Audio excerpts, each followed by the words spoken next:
Hello friends, you all are welcomed on the channel prive education. Friends, आज हम करने वाले हैं इंग्लिश ग्रामर का एक बड़ा ही इंपॉर्टेंट टॉपिक जिसका यूज आप अक्सर करते हैं लेकिन कंफ्यूजन बनी रहती है।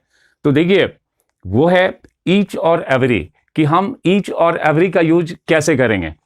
देखिए, दोनों का जो मतलब होगा हिंदी में, वो ईच का भी मतलब जो है वो होता है प्रत्येक, और या फिर आप हर एक कह सकते हैं, और एवरी भी जो है इसका भी जो हिंदी मीनिंग है वो है प्रत्येक।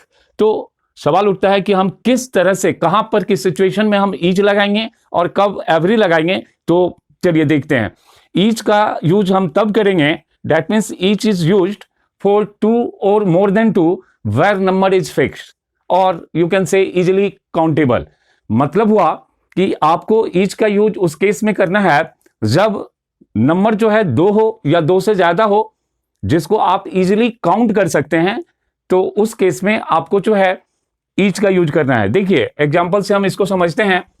Each student in the class is properly dressed. गौर कीजिए, मान लीजिए कि क्लास के अंदर बड़े सारे स्टूडेंट्स हैं, तो क्लास के अंदर जितने भी स्टूडेंट्स हैं उनको काउंट करना बड़ा ही आसान होता है, हम उसको इजीली काउंट कर सकते हैं। तो इस केस में हम जो है ईच का यूज करेंगे, that means each student in the class is properly dressed. मतलब हमने कहना चाहा कि क्लास के अंदर हर एक बच्चा जो है वो प्रॉपरली ड्रेस्ड है। तो आप क्या करना है आपको कि ईच जो है, ईच के बाद जो नाउन का यूज होगा, ये नाउन भी जो है सिंगुलर आएगा, और इसके साथ साथ जो हम वर्ब का यूज करेंगे वो वर्ब भी सिंगुलर होगा। इस बात को अच्छी तरह ध्यान में रखना है, क्योंकि कई बार क्या होता है, स्टूडेंट्स जो है ईच के बाद नाउन को प्लूरल कर देते हैं या वर्ब को प्लूरल कर देते हैं। तो ये आपको नहीं करना है, और उसका रीजन ये है कि ये जो है इंडिविजुअली, दैट मीन्स एक एक करके जो है काउंट करता है। तो एक एक करके काउंट करने के कारण ईच के जस्ट बाद अगर नाउन का यूज हुआ है तो वो भी सिंगुलर होगा, और साथ में जो वर्ब आया है वो भी सिंगुलर होगा। चलिए एक और एग्जाम्पल देखते हैं। Each member in the meeting was present. देखिए, ईच के बाद हमने जो नाउन का यूज किया है मेंबर का, तो आप इसके बाद मेंबर्स नहीं लिखेंगे, और साथ में जो वर्ब आया है वो भी सिंगुलर है। कहने का मतलब हुआ कि मीटिंग में हर एक मेंबर जो था वो प्रेजेंट था, उपस्थित था। और मीटिंग में कितने कि लोग हो सकते हैं, तो उसको भी हम इजीली काउंट कर सकते हैं। तो जब भी इस तरह का सिचुएशन आए तो आपको सिर्फ यूज जो करना है वो ईच का करना है। साथ में देखते हैं कि एवरी का यूज हम कैसे करेंगे। देखिए, एवरी और ईच दोनों की हिंदी या तो प्रत्येक है या हर एक है।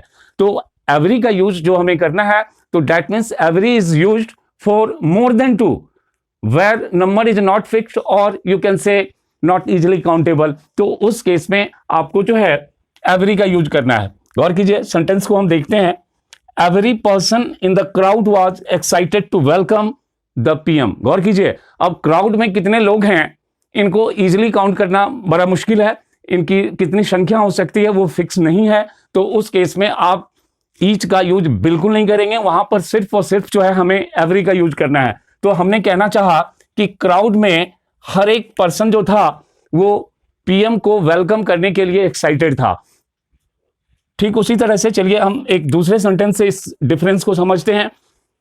Every citizen should respect the national flag. गौर कीजिए, अब कंट्री के अंदर कितने जने हैं इनका एग्जैक्ट फिगर निकालना एक बहुत ही मुश्किल काम है। ये हमें एग्जैक्ट नंबर पता नहीं होता है, एक लमसम फिगर तो पता होता है बट एग्जैक्ट नहीं होता है। तो उस केस में आप ईच का यूज नहीं करेंगे, आपको एवरी का यूज करना है, और सेंटेंस बनेगा every citizen should respect the national flag. That means हर एक सिटीजन को, हर एक नागरिक को नेशनल फ्लैग की रेस्पेक्ट करनी चाहिए।